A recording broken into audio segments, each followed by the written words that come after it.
Hello once again. We've got a new snack because I'm tired of the Cheez-Its. So instead we're doing sweet and sour Skittles. And we are going to be talking about Iron Man 2 today. So join me for the ride.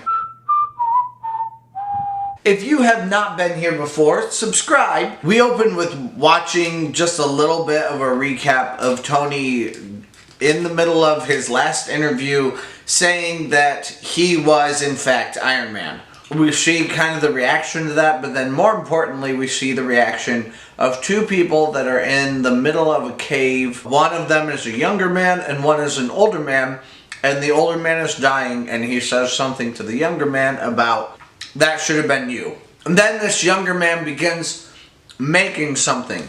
Ma'am, it's hard to talk with Skittles in your mouth. I may be regretting this decision. We'll see how long I can stay away from them, from eating them for the rest of this review. Anyway, so the younger man begins fashioning this thing, and you kind of assume it's a suit. They show it in little bits of montage. Then we end up cutting to Tony Stark at the Stark Expo. Stark Con just rolls off your tongue. Stark Expo doesn't. I don't know of any expos, I don't think. Right after the expo, Stark is taken to Washington, D.C., and he's put on trial because these bigwigs really want to have control over Stark's suit. Through Stark's magic technology, we find out that basically all the people that are wanting to take down Stark and take the suit away from him are people who are working on their own versions of the suit.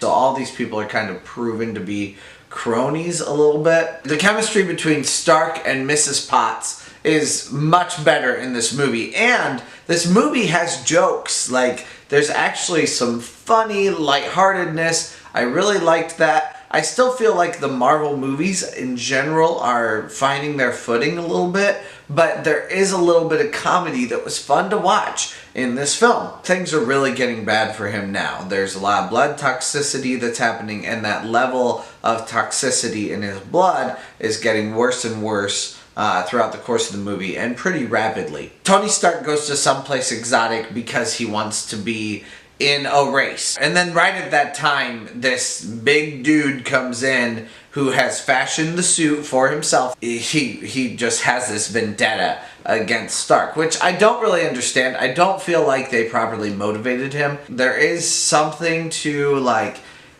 he was banished by his uncle, and his uncle was the guy who helped Tony Stark actually make the suit, but I didn't feel like that gave enough motivation for him to have this much anger with Tony Stark himself. It seems like his beef would have been with his uncle, not with Tony Stark. Anyway, that guy who made the suit at home ends up getting put in jail, and then Justin Hammer, he ends up getting this guy who made the suit at home out of jail and ends up using him for his own purposes. Meanwhile, then Nick Fury ends up coming to Tony Stark to be able to work with him. Also, Scarlett Johansson ends up coming in. So anyway, we have now met Nick Fury, Scarlett Johansson, and then we've also found out that Mrs. Potts has become CEO. Plus there's the chemistry between Tony Stark and Mrs. Potts that we're trying to keep an eye on. Plus there's this guy who has come, made his own suit, and tried to kill Tony Stark. And he has successfully killed a number of several other race car drivers. So, this movie has a lot going on in it. Then we find out that Tony's dad was initially a part of the Agents of S.H.I.E.L.D. I don't really understand how he could be a part of the Agents of S.H.I.E.L.D. because he was such a catalyst for violence throughout the world. Tony Stark's dad is very much a stand-in for Walt Disney himself. You hear this music going on in the background, and he's talking about the city of tomorrow. City of the future, city of tomorrow, city of the future. Hey, believe me, it's the most exciting. I'm Howard Stark.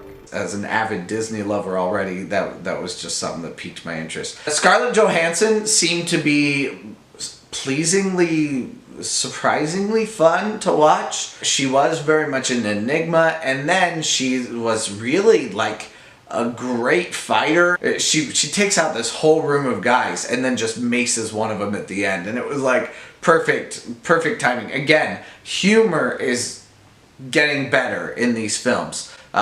From what I can see here, and I know this is just the beginning of that, so I'm excited to see more. Tony Stark throws a party, kind of goes a bit too overboard, and finally the Attorney General tries to stop the party, and they end up fighting and destroying the entire mansion during that time.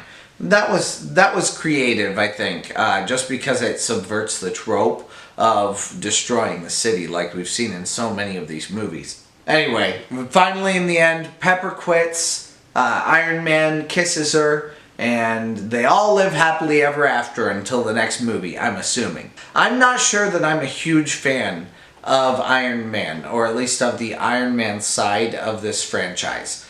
Just every time I've gotten into it, I kind of, at some point, I get bored in the movies. So I'll be interested to see if that's something that continues with every one of these Marvel movies, or if it's just an Iron Man thing for me, because I don't know, there's something I don't love about the Iron Man franchise. Hit the subscribe button if you haven't been here before. I'll talk with you guys again next week. Bye.